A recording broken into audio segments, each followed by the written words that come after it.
Hello, hello, hello. Welcome to Winning Women's Wednesday. And today I have a very special co-host, the man, the myth, the legend, and co-owner of the studio here, Studio USA, Mr. Rick Davis. Good morning, Michelle Ozymy. Good morning. How's it going? It's great. I just got back from vacay in California. It was amazing. You were saying that it was a very cold. It was chilly. Chilly. Yeah, compared to Texas. Compared to Texas. Everything is. Yeah, but the weird thing is, so we left... You know, like 2 weeks ago, it was a little chilly for a Texas summer, right? This July has been the weirdest thing ever. Yeah, so we left in the middle of that, and then we get off the plane, and it's like 175 degrees, and I'm like, wait, what happened?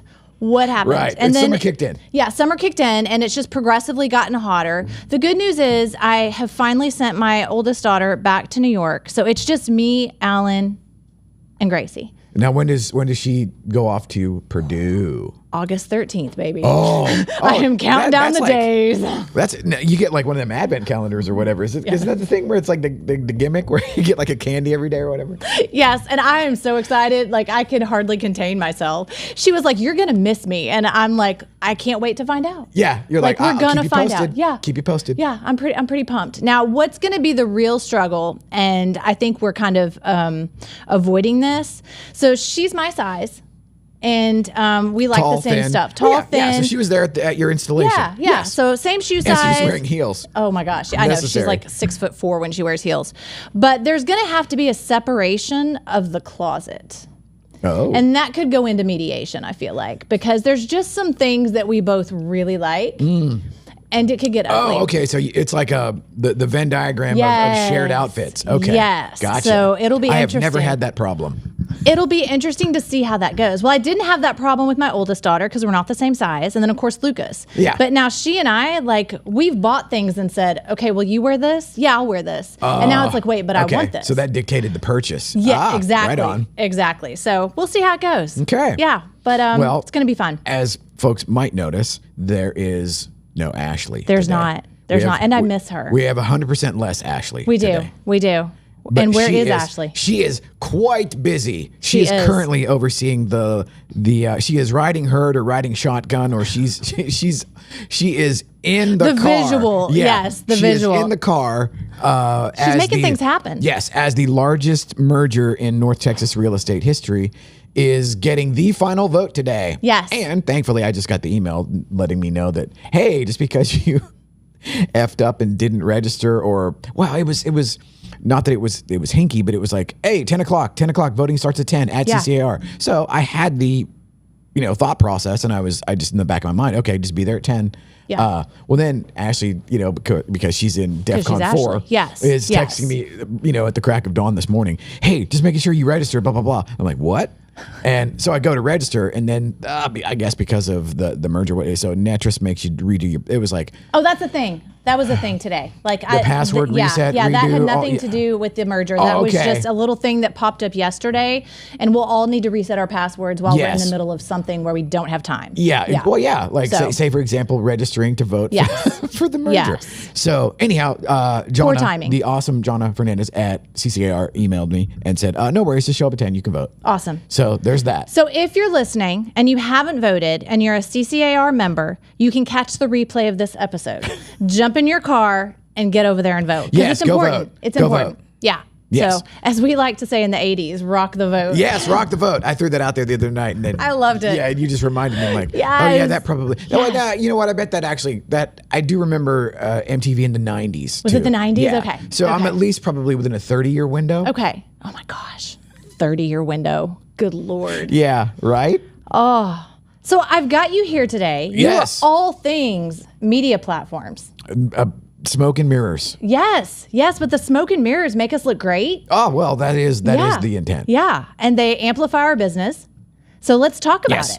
Awesome. Yeah. Hit me. Okay. So I know you are always, the one thing I can always count on is Michelle is over prepared, which is fantastic for somebody like me who that you haven't read. But yeah, it's fair. It's fair. So I am excited to talk about, because we haven't had the opportunity to really talk about what Studio USA can really provide from a media perspective. Right on. Because I think so many people don't realize, like, I think I've taught classes where plenty of my clients didn't realize that you guys did podcasting or that you guys did listing photos.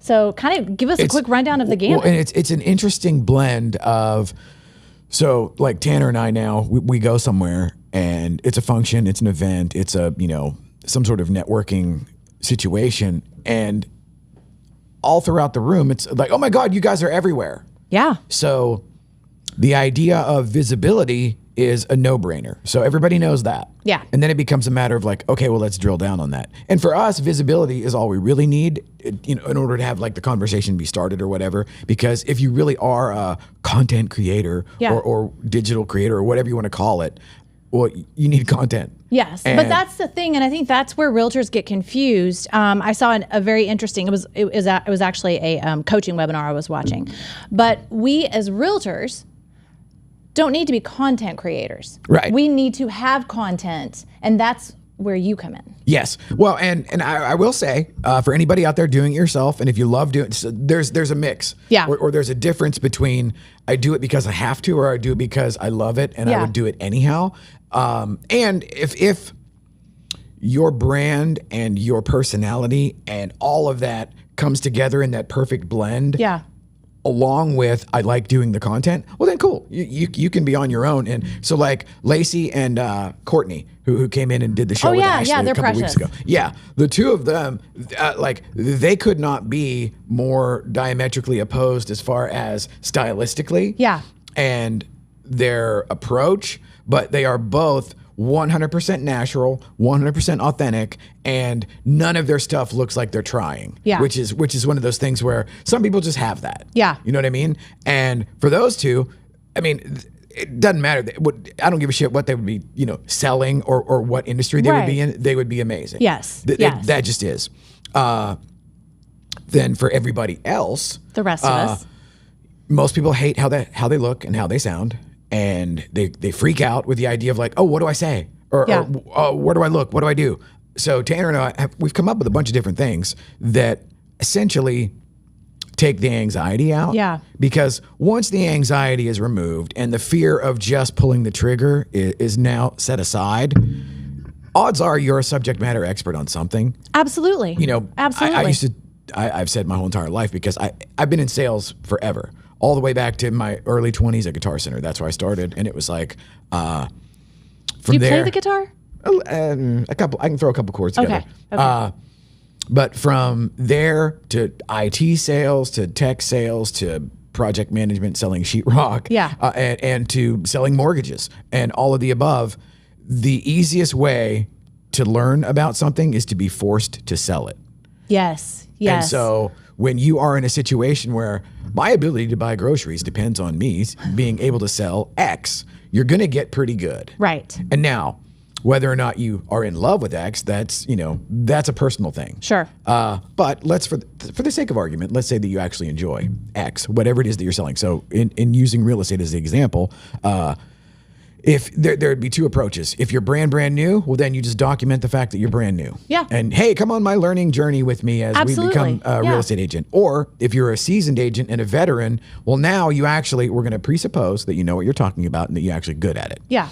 Well, and that's where it's important to niche down. Yes. And I think that's where realtors get frustrated and they don't perform well when it comes to social media, is they try to be so wide. Yes. So they're posting 27 times a day, but none of it matches, it's none of it makes sense. Yeah. It's scattershot. Yeah. And that's that, it's kind of a byproduct, and it has been every industry that I've ever been in where you eat what you kill. Yeah.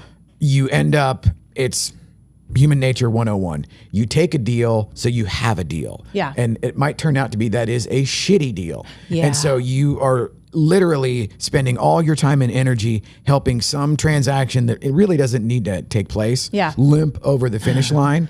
Yeah. And it's like, welcome to 2025, folks. Yeah. Well, and it's that other, cliche of if you look hungry, you go hungry. Yeah. And there's something about that where once you get to a place where, like you said, if you niche down and you actually lean into what you're good at, that will attract people, and then what we would do is emphasize the fact that you're a subject matter expert fill in the blank on whatever that is, whether you're selling houses, selling cars, selling title insurance, whatever. And we're talking more about podcasting right now. Well, it would be a And maybe combination of video. both. Yeah. So, because that's the cool thing about podcasting is Yes. you can break it up into so many pieces. Like you sit here and we do the show, and then for the next month, I'm seeing the different clips yes, that you've posted. The drip campaign Yes. kind of takes care of itself. Yeah, and it's amazing. And Yeah. so taking that exact structure in mind, we broke it up into 2 different verticals. So you would have the ability as a subject matter expert to, okay, let's say that you don't have the time, the energy, or just The skill set. skill set or stamina to come in every week and like this, to go live. Yeah. Just the idea of going live, some people absolutely freak out, vapor lock, freeze, and You get used to it after a while, and really no one's watching. yeah, I always say like nobody cares. However, if that panic strikes and that vapor lock sets in, that's not good content. No. And no. so- back when Ashley and I would have guests on the show, like it was just always a crapshoot. Like you just didn't know what you would get. Yes, and so honestly, a lot of my time when people ask about doing a podcast or a show, I talk them out of it. Yeah. Because it's the standard set of questions. What's your show about? Oh, it could be about anything. Okay, well then it's really about nothing. Yeah. Well, who's your And that audience? only worked for Seinfeld. Yeah. Who's your audience? Oh, it could be anybody. Okay, then it's nobody. No. So, if you're just going to cast this wide net, or a lot of times I think that people don't necessarily want a podcast. They want the feeling that they anticipate getting when they tell somebody they have a podcast. That's funny. And that's a big difference. And the thing is, as you well know, this probably marks 85 weeks in a row or Yeah. something like that, where it's like, okay, what have you done 85 weeks in a row? You know what I mean? Other than like the bare necessities of Right. the human animal. Yeah. So take that and then throw that in to whatever the mix of your daily routine is, your actual job or whatever, and now you'll have the likelihood of your follow through. Yeah. Because like for me, Well, it becomes, from a coaching perspective, it becomes one of your action steps. Like, what are the pillars you're utilizing to build your business? And where, when and how are you going to complete those pillars? And if you can't find the time to incorporate the drive to the studio and Yes. putting the podcast together and then working with you on all the pieces that need to be worked on, then maybe it's not the right fit. yes.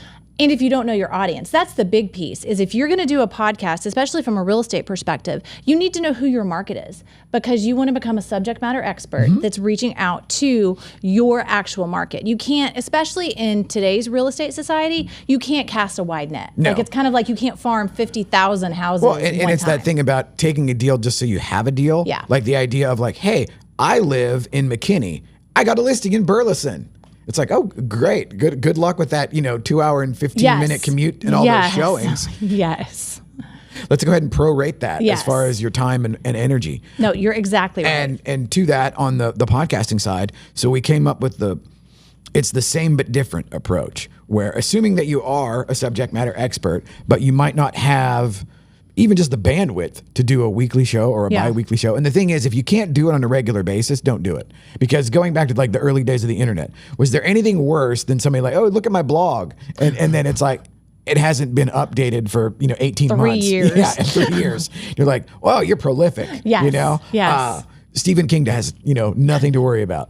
But the idea of coming in and sitting down and, like you said earlier, having the conversation where sooner or later, if you're actually talking about something that you know about, you're going to relax. Yeah. Oh, for And- sure. I mean, I can't imagine what our early shows looked like compared to how they are now. Although we did record the early ones. So y'all Yeah. did, remember y'all did those on Friday. And That's right. We did. Yes. We did. And the funny thing there was, it was like behind the curtain and continuity became a thing. Yeah. It's like, well, no, you can't say that because it's not, that was really hard. it's not Wednesday yet. Yeah. Oh my gosh, that was really hard because there was like a season where like there were all these holidays, and it Yes. was like, well, what are you gonna do for Christmas? And it would air on New Year's. Like that was funny. Exactly. Yes, that was really hard. Or So- it would be like, or it had already happened. Yes. And you would catch yourself halfway through the sentence and be like, oh wait. yeah. Yeah. And so there.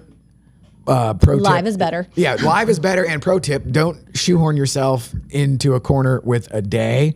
Yeah. If you're not going to actually do it on that day. Yes. I like alliteration. And, Yes. So here we are, winning Women's Wednesday. Yes. And We'll I never like- be on a Thursday. I like tongue twisters. Yes. And so, yes. but the algorithm and the platforms like live. Yes. That's the big driver for them. And so we're at the top of everybody's feed, right out of the gate. Yeah. And so that helps. Yeah. But, going back to the idea of the subject matter expert would be the more structured, calm, less anxiety producing version of that. Yes. Where we're recording. So it's not, the red light comes on and you're live, everybody's looking, even though nobody's looking. And I always tell everybody, if you are doing the live thing, if you're doing the show, just do it because you want to do it. Yeah. And I do it because it's just fun. Yeah. And I freely admit I love the sound of my own voice. So it's like, not like necessarily the timbre or whatever, but I will blather.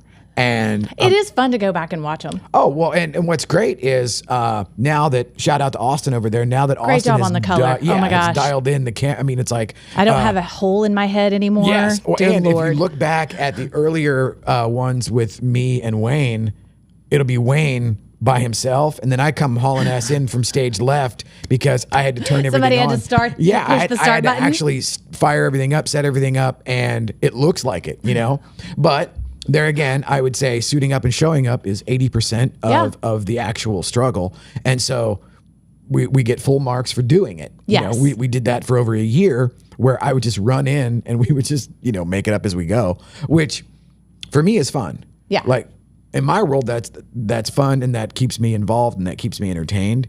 A lot of other people were just gonna like freak out, and they don't want anything remotely close to that level of uncertainty.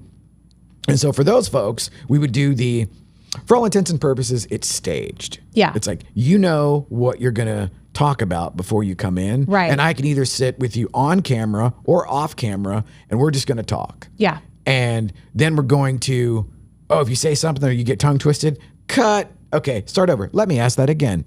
And now it becomes this, okay. So you don't have to nail it and be 100% on point the whole time. And you don't have to do that when you're live either. But when you're live, it's there and it's gone. So nobody cares. Yeah. But in the staged, if you will, but it still looks like you're on a podcast. Yeah. And so for the, just the people in line at Kroger, if they saw the clip come up in their feed, they'd be like, oh, that person's being interviewed on a show. Yes. Because we've all been conditioned to that's what it looks like. Right. And I mean, like, now that, like I said, we've got Austin here dialing in the lights, and we got an animated logo, and we got, We do. I love it. And we got it spelled right and everything. Yes, that is the good one. Yeah. Yes. Yeah. So it was 9 months, I think, with the AI generated Fiverr implemented animated logo extra with N. 3 N's. Yes. I kind of miss that. Oh, it's still available. Yes. We'll run that whenever Ashley's here. That'll be for me, it'll be the tell will be that it'll be the right spelling. But yeah, so the subject matter expert, and usually a good ballpark, if you talk for anywhere between, say, 20 and 25 minutes, we'll end up getting anywhere between 15 and 20 clips of various lengths. And out of that, it becomes show, don't tell. Yeah. Because let's use real estate as the example. How many times are you going to beat somebody over the head with 123 Main Street? Yeah. And of course, that's what everybody else is doing anyhow. Right. But you and I both know that there are a million permutations of the real estate expert. Yes. Whether it's everything from probate to divorce to, downsizing to over 55 veterans, whatever. The list is endless as far as the different areas of specialty. And it's statistically impossible to be good at all of them. Right. So, dial in. And so once you find your niche and you really develop content as the subject matter expert, you're pushing that out to the people that are going to be interested in that. Yes. How does that impact their sales? Well, the best part of that is it's the digital equivalent of a postcard.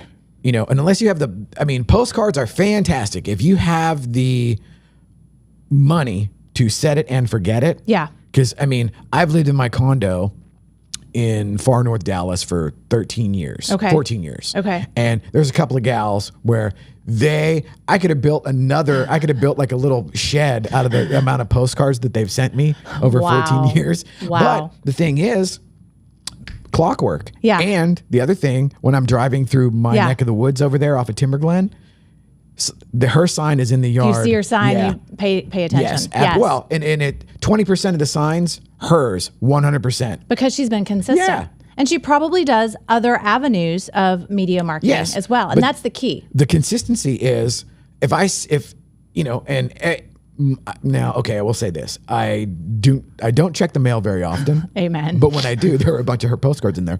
But also, the demographic, I want to say when Justin did the presentation at Far North a month ago, average age of a transaction, both sides in real estate is somewhere between like 55 and 63, something like that. Okay. Yeah.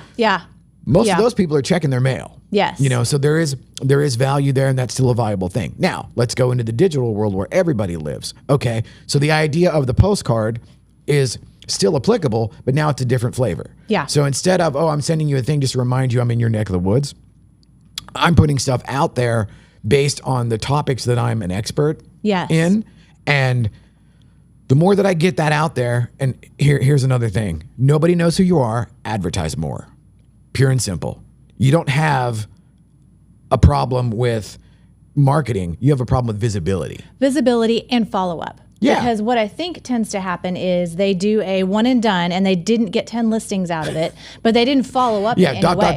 That technique sucks. There has to be an outreach plan as well. I mean, unfortunately, as realtors, we have to pick up the phone or we have to DM or we have to have a strategy behind the marketing. It can't just be a couple shows and voila. Yeah, it doesn't work that way. The postcards are set it and forget it because you're going to go do other stuff. Right, it's passive. Yes, and it's just a thing that runs in the background. Same thing with the video aspect of that. So if I did, I don't know, let's say I came in and I did 30 minutes on specialty housing, whether it's golf courses, whether it's lakefront, whether it's whatever. And so I put together a bunch of content like that, and then I have it just constantly going out. Right. And constantly just putting it in front of people.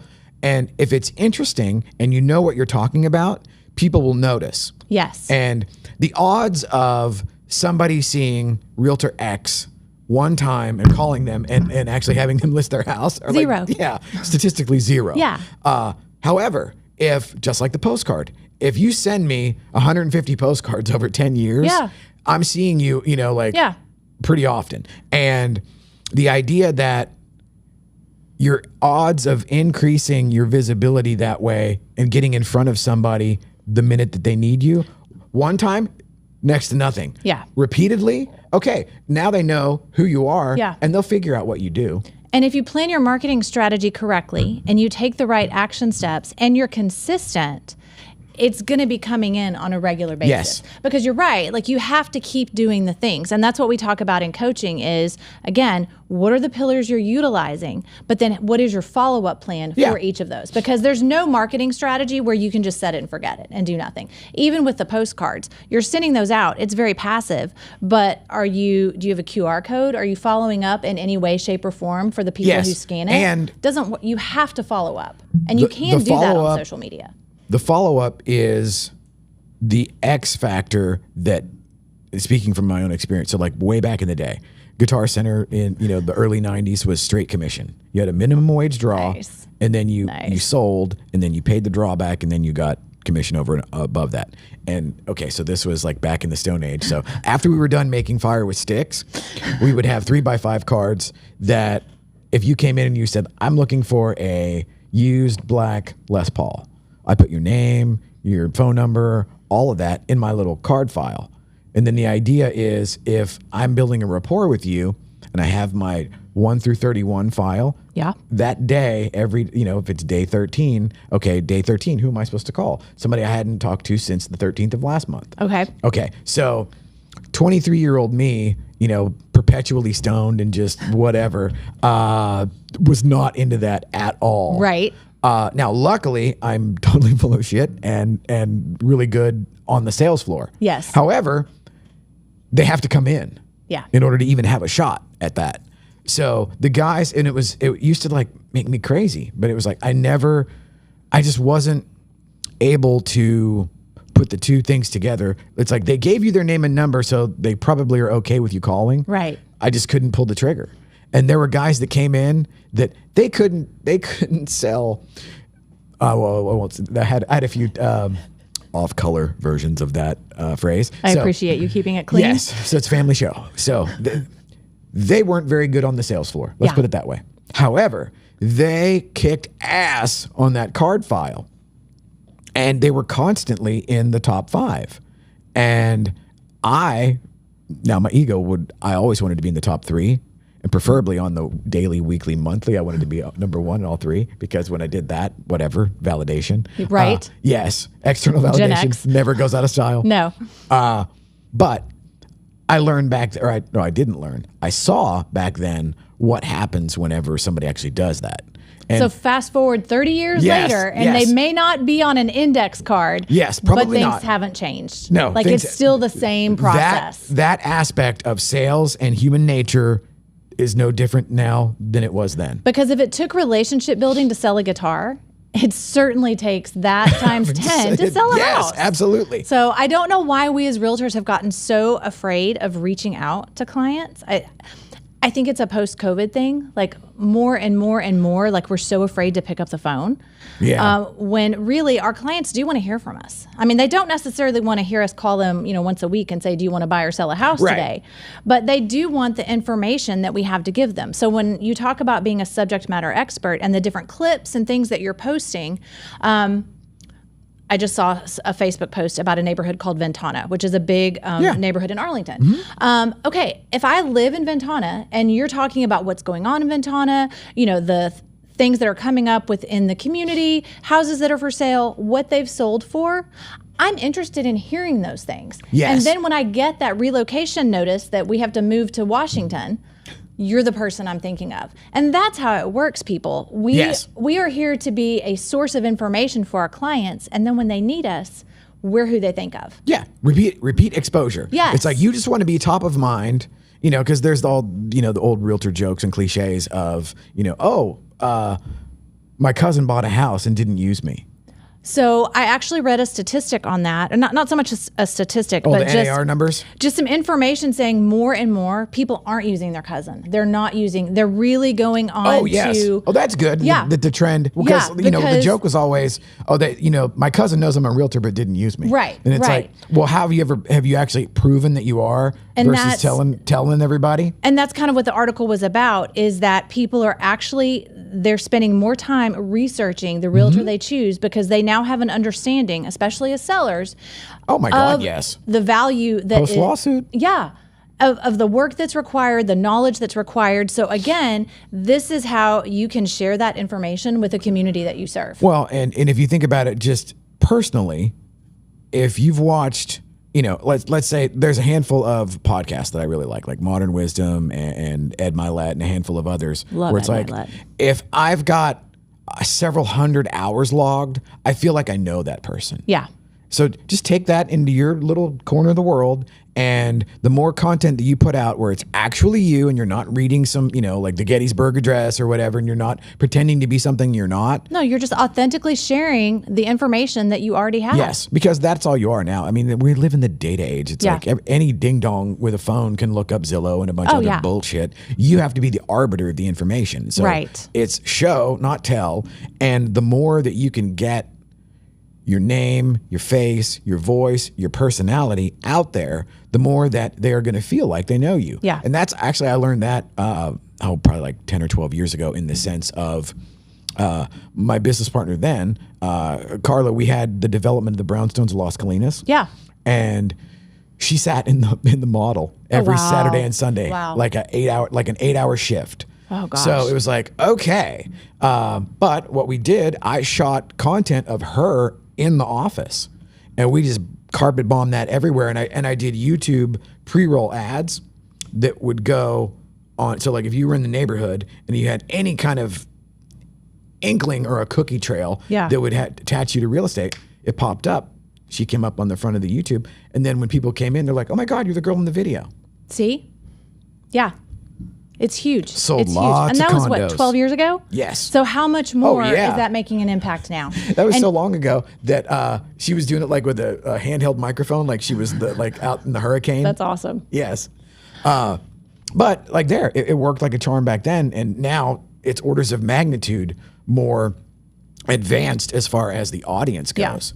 And they want to feel like there's a person. The other ironic thing is, as having sat in on a bunch of Corey stuff where the AI frenzy of everything is, in my opinion, going to make the inverse true. Absolutely. Where, like, the more real you are, I think we're already more, seeing that. And the more human you are, because like the minute I hear like YouTube is almost exclusively feeling like, oh, this is made by a robot for a robot, commented on by a robot. Yeah. And it's like, okay, I'm not really interested in that. Yeah. Even if it was a subject that I like, the minute that I find out like, oh, it's totally manufactured and everything's fake, not really. You know what got me? What? The whales that had all the barnacles on them. Have you seen those? No. And then like they come up to the ships and they get on the ship and they take off the barnacles, and it's so beautiful and lovely, and it's like this. Wait, like the whales volunteer? No, they come up and they need help, and so it like looks like this great display of humanity. I finally figured out it was totally AI. I was so bummed. I was like, that is just the sweetest. So I don't even look at them anymore. Well, I don't want rip off feel good content. No. Feel good robot content. I was so bummed by it. So now I don't even watch it. And I think more and more people are not, like, they see something and they think it's AI and they just scroll past it. Oh, absolutely. They're not interested. Absolutely. Like, they want that authenticity. We were experimenting last week or the week before on AI thumbnails. Yeah. And, just ridiculous clickbait or whatever. And it might work for a minute. Within 72 hours, it just craters. No, I mean, I think, people are so worried about AI taking their jobs. I think actually AI is going to help you, because if you stay authentic and just grow in your skill set, the production of AI and the frustration with AI is only going to amplify you as the subject matter expert. Right. And the same thing goes for, like, if you're not going to retire like in the next 2 or 3 years, just lean in, because I mean, I know just from my interactions with Gen Z and below, like, they don't want to interact with anybody. They don't. So if you've got, 10 or 15 years still left in the tank, you need to be a people person. Yeah. Yeah. They value that authenticity. I bet you could coach somebody up on that. I bet I could. Hey, if somebody wants more information as we wrap things up on social media and video content creation and podcasting, where can they find you? Oh, I would say just DM us on Instagram, Facebook, message us on YouTube, all the things. Yeah, you can find them anywhere. Yes. You can find them anywhere. We don't hide. Yeah, they don't hide. They're amazing with their listing photography as well. So you have Cruz and the boys are out there. They're amazing. Tanner is riding herd over that. Yeah, they do a great job. Absolutely love the raised the bar. He raised the bar on everyone. He really did. Shout out to Cruz and Tanner. They do a great job. And if you need to figure out how to put it all together in your daily schedule, that's where I come in. If you need some coaching, check me out, igniteu90.com. Time to go vote. It was a great show. Yes, that was thank good you much. stuff. Thank you. Absolutely. Have a great week, everybody.